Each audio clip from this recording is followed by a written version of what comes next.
네. 정선중 이혜정 선생님께서 마지막입니다. 네. 비판적 사고 확장을 위한 국어 수업입니다. 마이크 넘길게요. 네, 잠시만 제가 공간이 네. 없어가지고 자리로 옮겨가지고 잠시만요. 뭘 네, 좀 알겠습니다. 끄고 바로 시작을 하도록 할게요. 네네네. 네. 준비하세요. 네. 안녕하세요. 저는 종선중학교의 교사 이혜정입니다. 먼저 여기 아름중의 신만희 선생님하고 한솔중의 김지현 선생님하고 연서중 장보람 선생님은 저희 같은 동아리 선생님이세요. 그래서 먼저 소개를 하고 진행을 바로 하도록 하겠습니다. 화면 공유를 해도 될까요? 네.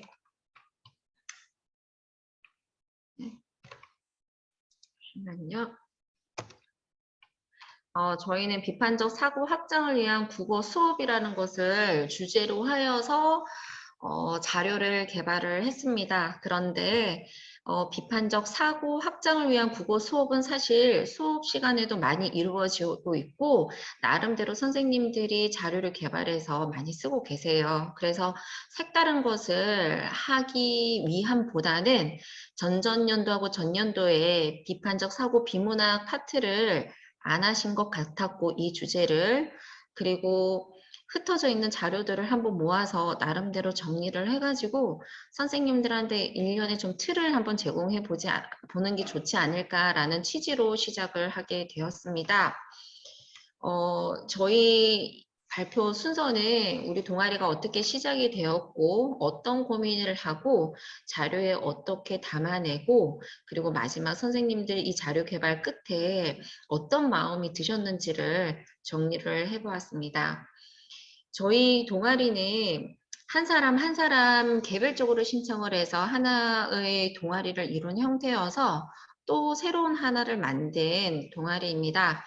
선생님들이 더 나은 수업을 학생들한테 보여주고 싶고 자신이 가진 다양한 지식과 경험을 여러 선생님들하고 협업해서 하나의 결과물을 만들어내고 싶었고 내실 있는 수업에 대한 갈망이나 수업 고민을 나누고 싶고 어떤 교과 연구를 하고 싶고 그리고 마지막으로 이제 퇴직을 앞두시고 다른 동료 선생님들하고 국어라는 교과에 대한 나눔을 하고 싶은 마음 이런 것들이 다 모여서 저희 동아리가 탄생했습니다. 비판적 사고 함량을 위해서 어떤 고민을 했을까입니다. 저희 이제 비판적 사고라고 하는 것에서 시작을 했는데요.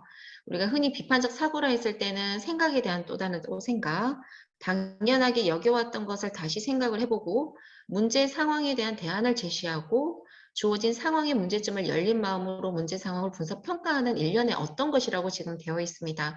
네, 이런 것들은 흔히 교과서나 참고서, 지도서에 많이 나와 있는데요. 이 비판적 사고를 학생들에게 뭔가 체계적으로 교사로서 제공을 하기 위해서 저희들은 자기 자신뿐만 아니라 타인이나 사물, 자신을 둘러싼 세계에 대해서 생각하고 사고를 학정하는 경험을 어떻게 하면 효과적으로 수업에서 제공할 수 있을까 고민을 했습니다. 그리고 친숙한 텍스트라고 우리가 매번 보는 그 텍스트를 새롭게 바라보는 활동을 통해서 다각적인 관점에서 비판적 읽기를 수행할 수 있도록 하는데 좀 중점을 두자라고 의견이 모아졌습니다. 그리고 활용을 할 때 단순한 비문학이라고 흔히 생각을 하고 있는 그런 텍스트에만 하지 말고 친숙한 광고라든지 아니면 음악이라든지 예술 등등등등 그런 부분들도 활용할 수 있는 활동을 한번 만들어 보자라고 의견이 모아졌습니다. 그러면 이런 비판적 사고 함량을 위해서 우리가 쓸 수 있는 제재는 어디까지일까를 고민을 다음 단계로 하게 되었는데요. 대부분은 비문학 파트에서 많이 이루어지고 있는데 이 비문학 파트에서 주장이나 근거, 논증 등등등등 이런 것들을 주로 다루고 있습니다. 근데 생각을 해보니 문학에서도 시적 대상에 대한 화자의 태도를 비판적 시각으로 읽을 수도 있었고 화자의 어조에서도 비판적 시각이 드러나기도 했었고요. 시대적인 배경을 통해서도 작품을 비판적으로 읽기가 가능했었습니다. 그리고 등등등 이제 광고 특히 TV 광고 같은 경우에는 광고를 만든 사람과 그 광고 속에 담겨 있는 담론을 비판적인 태도를 읽어낼 수 있는 것도 필요하기 때문에 비판적 사고 함량을 위해서 쓸 수 있는 제재는 하나의 영역뿐만 아니라 이렇게 모든 영역에 다 가능하다라고 판단했습니다. 근데 이런 것들을 여기까지 저희가 같이 고민을 나눈 데에는 여기 지금 제가 책들을 일부를 지금 올려놨는데 비판적 사고와 관련된 내용들 그리고 지금 교과서 우리 교사용으로 제공되고 있는 독서와 문법 지도서 그리고 오른쪽 상단에 있는 이런 논문들을 많이 참고를 하였습니다. 자, 그래서 저희들은 이 제재를 통해서 학생들의 사고를 보다 정교하게 다듬어 줄 수 있기 때문에 학생의 최대한 눈높이에 맞는 제재를 찾자라고 의견을 모았습니다. 그러면 비판적 읽기도 단계를 마련할 수 있을까? 다음 단계로 또 고민을 했었는데요. 사실 교과서가 이렇게 딱 비판적 읽기라고 해가지고 뭔가를 제공을 하는 것이 아니라 중학교에서는 주장, 근거, 타당성 여러 가지 내용 요소들이 많이 흩어져 있습니다. 이걸 만일에 비문학뿐만 아니라 문학 파트까지 생각을 한다면 그 흩어져 있는 내용 요소가 너무 많다라고 생각을 해서 어떤 제재를 가지고 하더라도 이런 단계를 가지고 수업을 하게 되면 비판적 사고 함량에 도움이 되지 않을까라는 것에서 시작을 했습니다. 그래서 처음에는 텍스트 안에서 내용을 이해하는 거, 두 번째는 비판적 텍스트 밖에서 텍스트로 또 살펴보는 거, 마지막으로 내가 비판적 읽기까지 끝냈을 때 그 텍스트를 내 것으로 만드는 3단계를 저희가 마련을 하였습니다. 그러면 자료에 이거를 어떻게 담아낼까 고민은 단계적으로 했는데요. 그럼 이걸 자료에 체계적으로 어떻게 담아낼까를 또 고민을 했습니다. 먼저 비판적 읽기란 무엇인가, 뭐 비판적 사고라든지 비판적 읽기의 요소라든지 그런 거는 가장 기본적인 바탕이 되기 때문에 문학과 비문학 그 기타의 영역에 저희가 밑바탕으로 자료를 구성을 했습니다. 그래서 저희 자료를 보시면 첫 번째 차시가 비판적 읽기란 무엇인가에 대한 내용을 다루고 있습니다. 그리고 이걸 통해서 비판적 사고를 함량할 수 있도록 하였습니다. 그리고 어떤 순서로 담아낼까 금방 얘기를 했듯이 비판적 읽기란 무엇인가를 1차시로 다루고 2차시부터 문학, 비문학의 순서로 제시가 되는데 문학도 비문학도 각각 세부 영역을 들어가면 이런 단계를 가지고 진행을 하도록 하였습니다. 이 빨간 부분은 단계가 끝날 때 생활기록부 예시를 저희가 적어놨는데요. 조금 아쉬운 점은 마지막에 시간이 없고 사실 대면으로 진행이 되지 않고 비대면으로 진행이 되다 보니까 정말 시간이 없어서 생기부 예시를 좀 더 많이 쓰고 싶었는데 그게 좀 부족했던 것 같다는 생각을 했습니다. 이렇게 마지막으로 정합니다. 저희가 이렇게 자료를 개발을 하면서 선생님들의 한 말씀 한 말씀을 사실 담았습니다. 여기 그냥 읽겠습니다. 여러 선생님들의 경험을 들을 수 있어서 좋았고 평소에 교과 선생님들과 수업에 대한 이야기를 나누면서 많이 배우지만 오로지 수업에 대한 이야기만을 나눌 시간은 부족했습니다. 교과 동아리에서 선생님들과 직접 주제를 선정하고 교재를 개발해 보면서 하나의 교재가 만들어지기까지 많은 노력이 든다는 것을 알게 되어서 값진 시간이었습니다. 그리고 선생님들과 만날 주제를 정하고 고민을 하다 보니 대학원 시절로 돌아간 느낌이어서 뜻깊고 유익한 시간이었습니다. 이거는 아름중의 신만희 선생님께서 말씀을 해주셨어요. 그리고 마지막으로 수업 자료를 제공하고 새로운 유형의 교과서를 만든다는 마음으로 참여를 했고 시대의 흐름을 반영하는 자료 제작에 힘쓰면서 하나의 수업 자료 테마가 만들어지기까지 많은 자료 조사와 사람들의 수고가 들어간다는 것을 체험했습니다. 자, 여기까지입니다. 저희는 새로운 것을 만든다라고 얘기를 말씀드리기보다는 선생님들이 한마음으로 자료를 정리를 하고 이것이 체계적으로 저희가 제공을 해서 선생님들이 수업을 하시는데 시작부터 어렵지 않게끔 하는 데 목적을 두고 진행을 하였습니다. 이상입니다. 네, 고맙습니다. 여기 함께하고 계신 아까 뭐글 읽어주시긴 했지만 함께 줌에 들어오신 우리 교과연구 동아리 선생님들 한마디씩 예, 부탁드리겠습니다. 그리고 나서 나머지 다른 분들께도 질문도 받겠습니다. 네. 아름중 신마리 선생님 환하게 웃고 계시는데 예, 한마디 부탁드리겠습니다. 마이크 좀 켜주세요. 저 같은 경우는 교과 연구 동아리 들어가기에 너무 나이가 많지 않나 하면서 고민을 했어요. 근데 이제 그래도 몇 년 앞두고 퇴직을 몇 년 앞두고서 같이 이렇게 국어 교과에 대해서 그래도 국어 교사인데 하면서 연구 동아리를 한번 해보고 싶다라는 마음으로 참여를 하게 됐는데 이게 정말 이렇게 다양하게 20대, 40대 선생님들하고 어울려서 많은 걸 배웠습니다. 특히 이제 비판적 사고에 대해서 제가 알았던 그리고 제대로 알지 못했던 것에 대해서 같이 공부하면서 너무 값진 경험이었습니다. 그래서 너무 좋아요. 예, 감사합니다. 네, 감사합니다. 저기 한솔중 김지현 선생님이 이렇게 채팅 하나 올리셨네요. 음성 상황이 좀 아니신가 봐요. 네.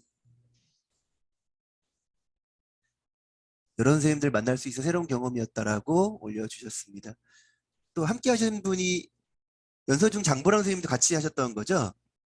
네, 맞습니다. 예, 한 말씀 네. 부탁드리겠습니다. 네. 네, 저도 또한 약간 수업 자료를 제작하고 새로운 유형의 교과서를 만든다는 마음으로 참여했습니다라는 소감을 남겼는데요. 그 사항은 다시 한번 정리해서 말씀드리겠습니다.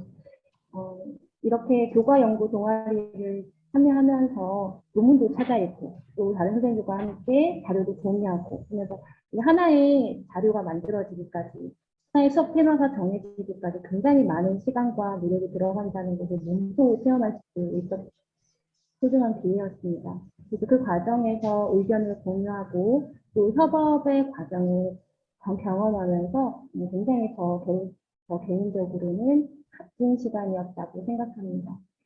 또 이 비판적 일기에 대해서 좀 더 깊이 있는 생각을 하게 된 것 같습니다. 직접 수업 자료를 제작해보는 과정을 거치면서 학생들의 수준에 맞는 제기 그리고 또 그 전달하는 과정에서 어떻게 더 구체적으로 전달할지를 좀 더 같이 고민을 나누면서 이야기해 볼 수 있어서 개인적으로는 되게 의미 있었던 시간이었습니다. 같이 참여해 주신 선생님들께 정말 감사하다는 말씀 드리겠습니다. 감사합니다. 네, 서로에게 예, 박수를 보냅니다. 그 두루중 안정민 선생님하고 세종고 김은현 선생님도 같이 하셨던 분들이세요? 아니면 그냥 들어오신 거예요? 예, 함께 하신 분들 같이 의견 말씀 나눠도 좋습니다. 예.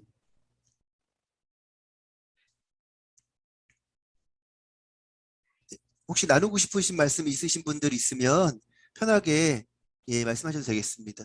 마이크 지금 꺼져 있는 상태니까 마이크 켜서 말씀하실 분들은 예. 예, 저는 질문을 좀 하고 싶은데요. 네. 두루중에 안정미 국어교사고요. 제가 이제 2학년 국어를 가르치는데 그 매체 단원에 2015년 뉴스 그게 실렸더라고요. 지금 2021년이에요. 이렇게 교재를 개발해서 이렇게 실어놓는 순간 이게 금방 이렇게 옛날 거가 돼서 이런 것들을 새로운 이 시대 요즘 걸로 재구성해서 가르칠 수 있는 능력이 필요하지 않는가 그런 생각을 많이 해보거든요. 그러니까 다양한 상황에서 다양한 뉴스 상황, 다양한 상황에서 교육 과정과 교육 학습 목표가 됐을 때 그것을 끌어다가 바로바로 이렇게 사용해서 어떤 만들어 놓고 틀에 갇힌 교육이 아니라 그걸 가지고 언제든지 이렇게 학습 목표를 이루는 그런 수업 다양한 수업을 할 때 비판적 사고도 기를 수 있지 않는가. 창의적인 사고와 논리적인 사고, 비판적 사고를 이룬다고 생각이 들고요. 저는 하브루타 토론을 많이 하고 있거든요. 근데 이제 아직도 여전히 이제 그 학생들 또 이제 볼 때 이게 뭐 시험 위주의 이런 강의식 수업을 원하는 경우가 되게 많이 있어서 현장에서 좀 많은 어려움이 좀 있습니다. 이런 부분들은 어떠신지, 다른 학교 선생님들은 이렇게 잘 학생 중심의 그런 비판적 사고를 기르는 그런 수업이 잘 되는지 물어보고 싶습니다. 그런 고민들을. 네. 네, 아까 말씀을 하셨듯이 매체 자료와 관련해서 2015의 국어 영역에 편입이 되면서 여러 가지 매체에 대한 비판적 사고를 다루게끔 하는 내용들이 국어 교과서에 많이 편입이 되어 있었어요.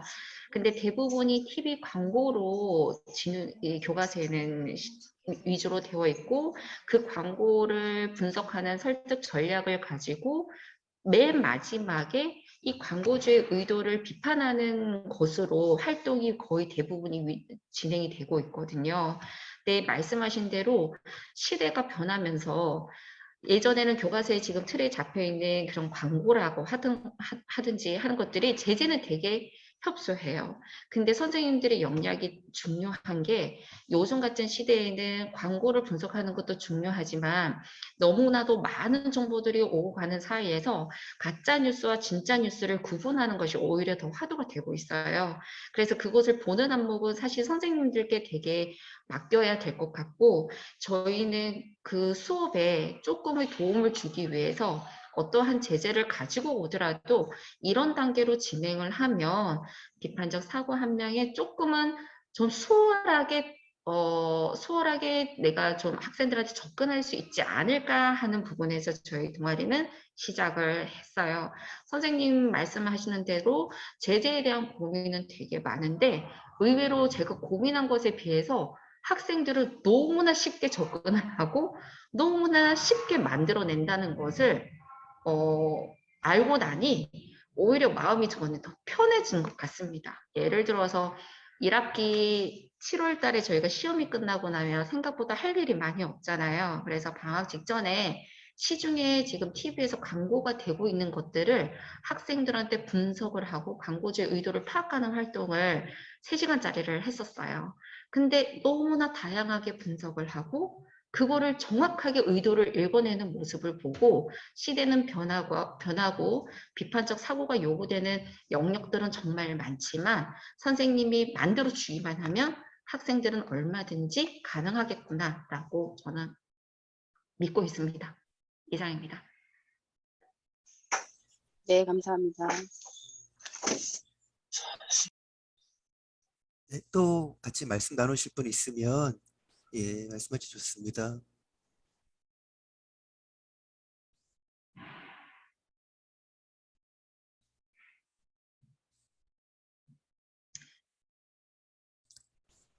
저희 교과 동아리 아주 개인적인 부분인데 제가 감동을 받은 부분이 있는데 같이 공유를 해도 될까요? 네, 네. 저는 사실 그러니까 40대이고 저희가 구성이 저를 중심으로 아래와 위로 구성이 되어 있어요. 연령대가. 그래서 뭔가를 모아서 하기가 사실 쉽지는 않았는데 마지막에 이거 자료를 준비하면서 PPT 자료를 준비하면서 제가 신만희 선생님 말씀을 듣고 사실 가슴이 좀 울컥했었어요.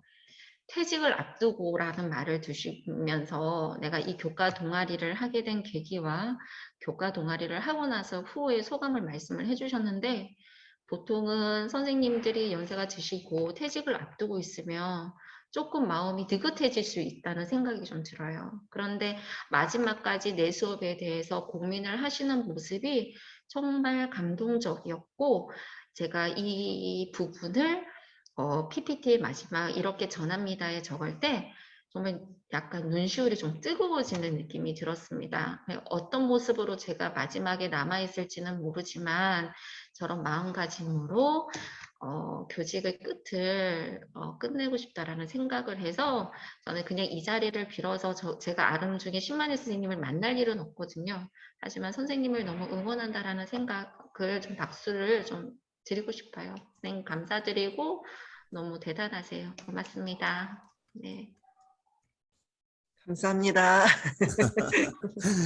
아, 참 따뜻하고 좋습니다. 예. 제가 좋아하는 말이 하나 있는데 청춘은 일정한 시기를 말하는 게 아니라 마음의 상태를 말하는 거라고 하더라고요.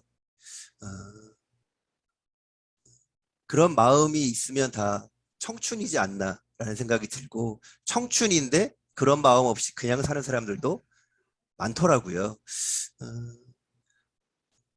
따라 배우고 정말 저도 그런 생각이 들어요. 요즘 얼마 전에 수석 선생님들 이제 마지막 마무리하는 저희 수석 선생님 세 분이 계시는데, 두 분이 2월에 이제 퇴임을 하시고 한 분이 내년 이제 9월에 퇴임을 하세요. 수업 나눔을 이제 진행하시는 수업 나눔 진흥원단을 하는데 갔는데, 맨 마지막에 한 선생님이 제가 30년 이상을 이걸 계속 할 수 있을까요? 라는 말을 하는 선생님이 계셨어요. 저도 사실은 그 마음이 좀 있어요. 아직 10여 년 정도 남았는데, 나 이거 더 할 수 있나? 계속 할 수 있나? 막 이런 마음이 들면서 존경한다 이 말씀을 좀 드렸었어요. 저도 이 자리를 빌어서 또 신마리 선생님께 존경하고 고맙다는 말씀 같이 전해드리겠습니다. 고맙습니다. 아유, 되게 따뜻하고 좋네요. 너무 좋습니다. 한 가지 저도 질문하고 싶은 게 있는데, 부원 선생님들이시니까 저희 이제 올해 기초학력 관련돼서 참 고민이 많아요. 제가 학교에서 근무했을 때, 이제 중학교에 특히 근무했을 때 경험인데, 이 고등학교 아주 공부 잘하는 학교에 이제 2번의 이제 학교를 있다가 고3 다니면 오래 하고, 이러다가 안 되겠다 싶어서 이제 중학교로 옮겼어요. 그런데 아주 형편이 어려운 동네에 이제 중학교였었어요. 뭐 사고도 많이 치고 정말 좀 힘들었는데, 그때 제가 아이들을 보면서 이 아이들이 이제 기초학력을 포함해서 뭐 학력이 워낙 낮은 학생들이었는데, 제가 느끼기에는 문해력이 너무 떨어진다. 진짜 문해력이 너무 많이 떨어진다. 그래서 뭐 수리력이니 요즘은 뭐 디지털 리터러시니라는 이런 말들이 있는데, 가장 기본적인 거는 이 언어적으로 이 어렸을 때부터의 뭐 책이나 특히나 그 문제라고 하는 아이들을 잘 보면 사실은 이 가정의 문제와 이런 것들이 되게 많고, 공통적으로 제가 느낀 건 뭐였냐면 부모가 책을 읽어주지 않는 아이들이라는 생각이 드는 거예요. 어렸을 때부터. 그래서 그 학교 사선생님하고 제가 이제 인문사회 부장을 할 때였는데, 사선생님하고 뭐 했냐면 중학교 아이들에 맞는 책을 읽는 게 아니라 우리 아이들은 초등학교 동화책부터 더 글밥 적은 것부터 읽어야 된다. 그걸 갖고 와서 읽게 하자. 도서관에 그런 아이들 오고, 또 마음 힘든 애들도 도서실이나 양호실이 많이 가잖아요.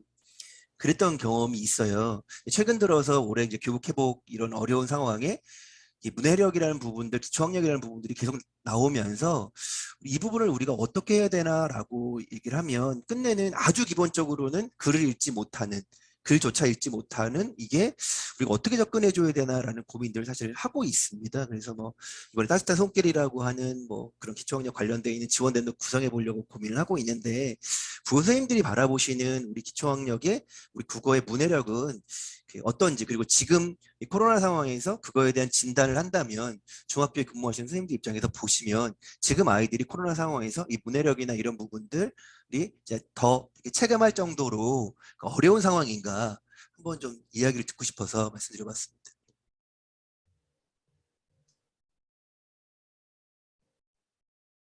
일단 그 부분에 대해서는 저도 말씀을 드릴 수 있을 것 같습니다.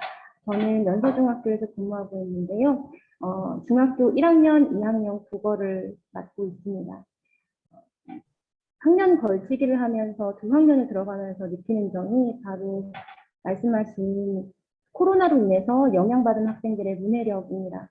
1학년과 2학년임에도 불구하고 그 차이가 조금 눈에 띕니다. 3학년에 비해서 코로나 영향을 받은 아이들이 책 읽기라든가 쓰기, 자기 표현하는 능력 자체가 굉장히 떨어지는 것 사실입니다. 그런데 1학년하고도 조금 차이가 있는 것은 1학년 아이들은 그나마 코로나가 작년부터 시작됐기 때문에 그 상황에 익숙해진 상황에서 적응을 한 아이들인데, 지금 2학년 학생들은 혼란의 시기를 겪으면서 중학교 1학년이 되면서 온라인으로만 많이 학습을 많이 해서 아이들하고도 사회 정서적으로 친숙하지 않은 사회 정서상의 문제도 있는데 체질지나 이런 독해력이 좀 떨어져서 오히려 1학년보다 더 글쓰기가 떨어지고 1학년보다 자기 표현력이 떨어지는 학생들이 2학년에 굉장히 많은 상황입니다.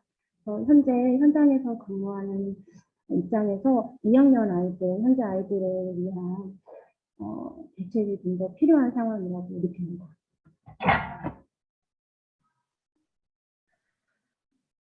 연사 중에 장보란 선생님에 이어서 제가 경험한 것들, 그러니까 생각을 말씀을 드리면, 기초 학력 아이들 중에서도 말씀하시는 문해력이 떨어지는 아이들은 사실 제가 생각하기에는 소수예요, 엄청. 그런데 그 아이들이 말을 하지 못하고 글을 읽을 줄 못하는 것이 아니라 그러니까 이 학습의 횟수가 부족해가지고 일종의 연습이 부족해서 속도를 따라오지 못하는 경우가 많아요. 그러니까 교과서 1단원을 공부할 때는 분명히 1페이지를 공부할 때는 이해가 되는데 이게 진도가 나가면서 10페이지 갔을 때는 조금 이제 모르겠다. 그리고 조금 더 나갔을 때는 아예 그냥 포기를 하고 나중에 덮어버리고 이게 누적이 되는 상황이 되다 보니까 애들이 그거를 접근할 엄두를 못 내는 것 같아요. 저는 근데 제가 기초학력을 2년 동안 하다 보니까 이 학생들의 속도에 맞는 계획이 필요하다는 생각이 들어요. 근데 지금 저희 기초학력의 아이들이 저희 학교에도 약 57명 정도가 되는데 그 아이들의 수준 차가 너무나 많이 나서 정말 분류를 해도 끝이 없어서 어떻게 접근할지를 모르는 상황인 거지 이 아이들이 준비가 안 된 거는 아닌 것 같아요. 글을 못 읽는 아이들이 아니라 글을 읽는데 속도가 느리고 의미를 파악하는데 이해하는데 좀 시간이 걸린다면 연습을 통해서 가능한데 이런 연습을 할 수 있는 기회가 사실 중학교에서는 조금 어려운 게 이 아이들이 더 힘든 것 같아요. 그러니까 수학도 마찬가지고 영어도 마찬가지인 것 같아요. 근데 해보니까 20차시 동안 멘토링을 그때 했을 때 20차시 동안 어떤 아이가 알파벳을 몰랐어요. 근데 20차시 동안 외워서 알파벳을 끝냈습니다. 그러니까 헬로우라는 것을 어떻게 읽을 줄을 알게 된 거예요. 그게 20차시였어요. 다른 아이들은 1시간 만에 외우는 거를 그 아이들은 20시간이 걸린 거예요. 그래서 저는 지금 교육청에서 해주시는 이런 소인수 운영이 정말 이 아이들한테 정말 소중하고 좋은 기회라는 생각이 듭니다.